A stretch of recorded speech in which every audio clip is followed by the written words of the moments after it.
प्रश्नोत्तर सत्संग माध्यम से आज एक प्रश्न आया है अरविंद जी मुंबई से। उनका प्रश्न है कि लोग जो है कोई मर जाने के बाद उनका हड्डी लेके गंगा जी में कोई कोई तीर्थ में विसर्जन कर देते हैं, तो बोलते हो मुक्ति हो गया उनका। तो फिर उनका जो पहले का जितना किया हुआ सब कर्म, पाप कर्म, वो सब कैसे भोगेगा, कहाँ कैसे उसका नष्ट होगा जब वो मुक्त हो गया?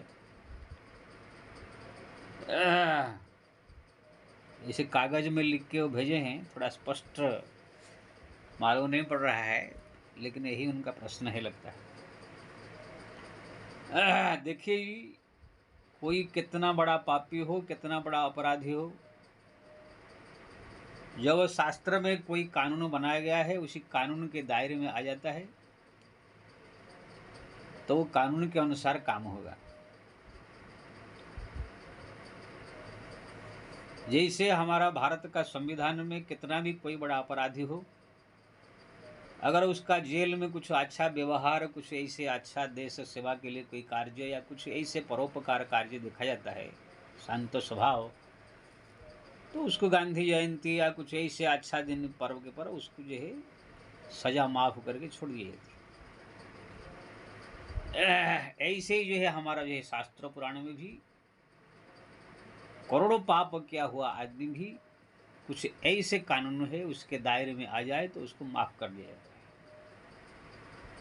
जैसे जीवन भर कितने भी करोड़ अरब खरब पाप किया हो, लेकिन अगर अंत समय में भी 2-4 साल के लिए, साल भर के लिए भगवान के भक्ति में लग जाए, शरण में आ जाए, भगवान से प्रार्थना करे, प्रभु मेरे से बहुत गलती हुआ है, बहुत पाप हुआ है, बहुत मैं अपराधी हूँ, अब मेरे को यही कृपा करे, क्षमा करे, कह करे भगवान के भक्ति में लग जाए,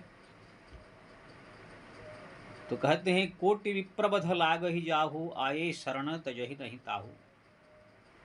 करोड़ों ब्राह्मणों को मार के भी अगर कोई भगवान के शरण में आ जाता है, भगवान कहते हैं मैं उनको त्याग नहीं करता हूँ, उनको गति मुक्ति प्रदान करता हूँ। इतना नहीं, शरण गए प्रभु त्याहु न त्यागा, विश्व द्रोह कृत अगजेला। विश्व का द्रोह आचरण करने वाले भी अगर भगवत शरण में चले जाते हैं तो ही उसका कल्याण हो जाती है। जैसे रावण आदि, कंस आदि, ये सब क्या है, जीवन पर्यंत अपराध ही अपराध किया, लेकिन अंत में भगवान के हाथ में मरने का जो कानून है उसी कानून के दायरे में आ गए, इसीलिए उनकी मुक्ति हो गई। ताड़का है, पुतना है, ये सब बड़े बड़े अपराधिनी थी, लेकिन जो कानून हमारे शास्त्र में है भगवान के हाथ में मरना, मरते समय भगवान का दर्शन करते हुए मरना, ये सब जो है दायरे में आ गए, इसलिए मुक्त हो गए। तो ऐसे हमारे शास्त्र में कुछ कानून ऐसा है जिस कानून के दायरे में आ जाने के बाद जो है जीव करोड़ों पाप किया हुआ क्यों ना मुक्त हो जाता है। इसमें एक है भगवान के हाथ में मरना, भगवान के धाम में मरना। भगवान के कोई भी अयोध्या वृंदावन आदि कोई भी धाम में अगर कोई आकर मृत्यु प्राप्त करता है, उसको भी करोड़ों पाप नष्ट करे होकर के भगवत धाम के लिए प्रस्थान करता है। जीवन पर्यंत पाप क्या हो, लेकिन अंत समय में कहीं भगवान का स्मरण करते हुए नाम वैसे मुंह से निकल गया तो भी उसका जो है कल्याण है। कोई व्यक्ति जीवन पर्यंत पाप कर रहा हो, लेकिन भूल से गलती से कैसे उनके मुंह से हरदम हर पल हरिनाम निकलता हो, या घंटे 2 घंटा 4 घंटा दिन भर में, तो भी उसका मुक्ति हो जाता है। जैसे जयंती वेश्या आदि आदि वेश्यागिरी करती थी, लेकिन तोता को हरिनाम पढ़ाते पढ़ाते भी उनका मुक्त हो गया। तोता पढ़ावत गणिका तारी, कौन कृपाल समखरारी। अजामिल जैसे महापापी भी केवल पुत्र का नाम प्रतिदिन 100-200 बार बुलाता था, उसका भी अंत समय में जब मृत्यु का समय आया तो भगवान के दूत आ गए। तो भगवान के धाम में मरना, भगवान के हाथ में मरना, भगवान का स्मरण करते हुए मरना, मरते समय अगर उनके चिता में कोई तुलसी का लकड़ी जला दिया जाए, शास्त्र कहता है यदि एक तुलसी काष्टम काष्ट मध्य तु सोवते दाह काले भवत मुक्ति, कोटि पाप दुश्च। करोड़ों पाप से युक्त हुआ क्यों न हो कोई, अगर उसका चिता जलाते समय कोई तुलसी का लकड़ी उस चिता में डाल दिया जाए तो करोड़ों पापी भी भवत मुक्ति, मुक्ति उसका हो जाता है। ये पद्म पुराण कहता है। अगर कोई व्यक्ति जीवन पर्यंत कुछ नहीं किया, अंत समय भी चारों धाम जितने सो भगवान का धाम है, तीर्थ का दर्शन कर लिया, तो भी उसका मुक्ति। अगर हम मृत्यु समय कोई तुलसी का लकड़ी भी नहीं डाला, लेकिन मृत्यु के बाद भी उनका हड्डी लेकर के गंगा आदि तीर्थों में अगर विसर्जन कर दिया, बोलते हैं फिर भी उनकी मुक्ति। ये सब जीव की कल्याण के लिए भगवान ने जो है एक सरल सरल रास्ता सब खोल के रखे हैं। किसी पापी को ऐसे नहीं लगे कि हमारे लिए कोई रास्ता नहीं है, कोई उपाय नहीं है, ऐसे नहीं लगे। ये भगवान ने जो है हम सब पापी लोग के लिए अनजान में, हम सब पापी का पाप कर लिए, मोह माया में पड़ कर गए, या जान कर कैसे भी हुआ, हमारा कल्याण के लिए कोई उपाय है कि नहीं, ऐसे भगवान को शिकायत न करे। इसलिए भगवान ने ऐसा रास्ता खोल के रखे हैं। मरने के बाद ही उनका हड्डी अगर गंगा जी में डाल दिया जाता है, कोई तीर्थ क्षेत्र विसर्जन कर दिया जाता है, तो मुक्ति। हमारा द्वारिका महात्म्य में लिखा है कि द्वारिका का जो गंगा गोमती सागर संगम है, वहां पर जो है उसके ऊपर जो है एक बाज पक्षी एक मांस का टुकड़ा लेकर के उड़ रहा था। वो मांस का टुकड़ा क्या था? एक मनुष्य का मांस। और मनुष्य कौन है? बहुत बड़ा अपराधी था, चोरी करता था, दूसरे के साथ बलात्कार करता था, व्यभिचार करता था, कत्ल भी कर देता था। यानी कोई ऐसा पाप नहीं है जो उसने जीवन में नहीं किया हो। इसलिए राजा के सिपाही उनको पकड़ के राजा के पास से ले गए। राजा ने उनको वनवास दे दिया, वन में रहो।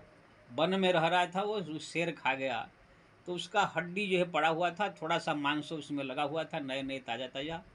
एक बाज पक्षी उसको उठा करके आकाश में उड़ रहा था। दूसरा बाज पक्षी देखा ये कोई अच्छा चीज लेकर उड़ रहा है, तो वो भी उसके ऊपर झपटा। दोनों के झपटा झपटी में लड़ाई चालू हो गया।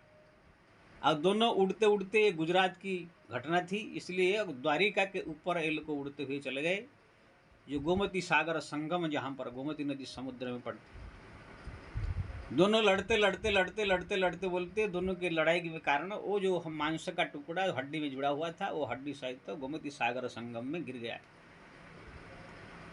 उधर वो जिसका हड्डी है वो जो है प्राणी को जो है जमराज के दूत लोग को लेकर के उनको महापापी समझ करके उस गर्म तेल में उबाल रहे थे। उस कभी मुदगर से पीट रहे थे, कभी जो है उसको आग में जला रहे थे, कभी उसको सर्प से कटवा रहे थे, कुत्ता से नोचवा रहे थे, तरह तरह के दंड दे रहे थे।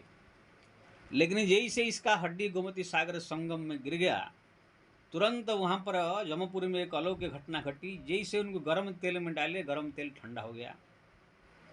जैसे को आग में जलाए तो आग बुझ गया। कुत्ता से कटवाए तो कुत्ता के दांत काम नहीं कर रहा है। यानी जो भी दंड देते हैं वो दंड विपरीत हो रहा है।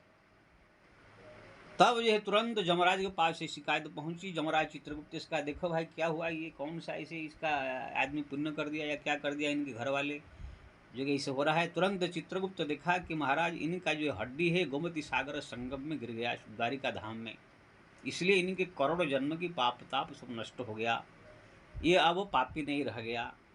ऐसे बातचीत करते करते भगवान के धाम से भगवान के दूत लोग को विमान लेकर के आ गए। उसके ऊपर वो दिव्य शरीर धारण करके बैठ के भगवत धाम चला गया। ये द्वारिका महात्म्य प्रवास खंड स्कंद पुराण में जो है लिखा हुआ है। तो ऐसे हजार कहानी हमारे शास्त्रों में मिलेगा। यानी कि कोई भी व्यक्ति, मरा हुआ आदमी का हड्डी अगर किसी संगम में डाल लिया जाता है, कोई नदी में डाल लिया जाता है, कोई तीर्थ क्षेत्र में डाल लिया जाता है, वहां पर उनकी गति मुक्ति हो जाती है। तो शास्त्र के अनुसार ऐसे हुआ, इसलिए उसका मुक्ति हो गया। तो ये सब जो है बहुत सारे दायरे हैं। अगर मान लीजिए मरने के बाद कोई हड्डी किसी ने नहीं डाला, उनके नाम से भागवत सप्ताह करा दिया, तो भी उसका मुक्ति। जैसे धुंधकारी आदि आदि प्रेतजन को प्राप्त हुए थे, भागवत सप्ताह सुनकर मुक्त हुए, उनके नाम से हरिनाम संकीर्तन करा दिए। अगर ये भी नहीं कोई कर पाया तो उनके नाम से श्री बद्रीनारायण धाम में जो है जाकर पिंडदान कर देवे। दद्यात ब्रह्म कपाले पिंडदान पुत्र तथा परः सर्वं ब्रह्मलोकम जाति नास्ति अत्र संशय। पुराण कहता है ब्रह्म कपाल यानी बद्रीनाथ तीर्थ में, ब्रह्म कपाल में कोई अगर व्यक्ति अपने किसी पूर्वज के लिए, मरा हुआ आदमी के लिए पिंडदान कर दे, कोई भी हो, पुत्र हो चाहे कोई भी हो, तो उसका जो है ब्रह्मलोक भगवत धाम के लिए उसकी जो प्रस्थान हो जाता है। अगर बद्रीनाथ धाम जा नहीं सकता है इतना पहाड़ को पार करके, तो गया जी जैसे धाम में भी अगर या उनके नाम से पिंडदान कर दे तो भी उसका मुक्ति, गया जी ने वरदान मांगा है भगवान से। तो इतने सारे व्यवस्था जो है सब भगवान ने मरे हुए आदमी या अंत समय में जो जीवन भर कुछ नहीं किया है पापी आदमी के लिए भी ये सब व्यवस्था है। अगर ये सब व्यवस्था होते हुए भी अगर कोई नहीं कर पाया तो फिर उनका किस्मत फुटा हुआ मानेगा। तो आपने जो कहा अरविंद जी, क्या वो हड्डी डाल देने से तो उसका मुक्ति हो गया, वो कर्म जो किया था पाप भोगेगा कैसे? तो कर्म फर्म कुछ नहीं, सब इंटू हो जाता है। अगर सब कर्म फल भोगना ही होता है खाली तो फिर भजन का कोई महत्व नहीं रहता। अजामिल कब भोगने आया था? जयंती वेश्या कब भोगने आई थी? पुतना, बाल घातनी, रुधिरासना, भागवत कहता है प्रत्येक दिन 2-4 बच्चे को नोच कर खा कर खून पिया थी। तेन दद्याप सदगति, उनको सदगति प्रदान किया, माँ जैसा आदर किया भगवान ने। तो वो कब भोगने आई थी? ताड़का को एक बाण मार करके जो है प्राण हरि लेना दीन जानित ही दिया, वो कब भोगने आई थी?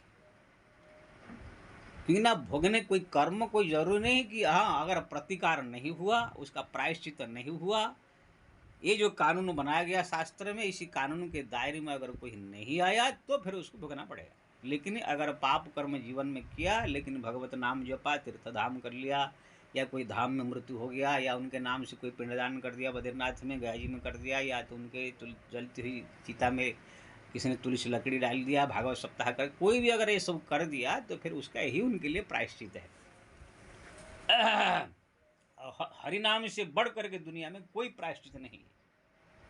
स्वयं भागवत में 6ठ स्कंद में भगवान के दूत कहते हैं कि हरिनाम से बढ़ करके दुनिया में अब कोई प्रायश्चित नहीं है। अगर कोई और प्रायश्चित करे चाहे न करे, भगवान का नाम अगर किसी ने जप लिया तो सबसे बड़ा प्रायश्चित है। तो आपने पूछा था कि हड्डी गंगा जी में डालने से अगर मुक्ति हो जाता है, कैसे भोगेगा? भोगने की जरूरत नहीं, उसका सब पाप सब नष्ट हो जाते हैं। जय श्री राम।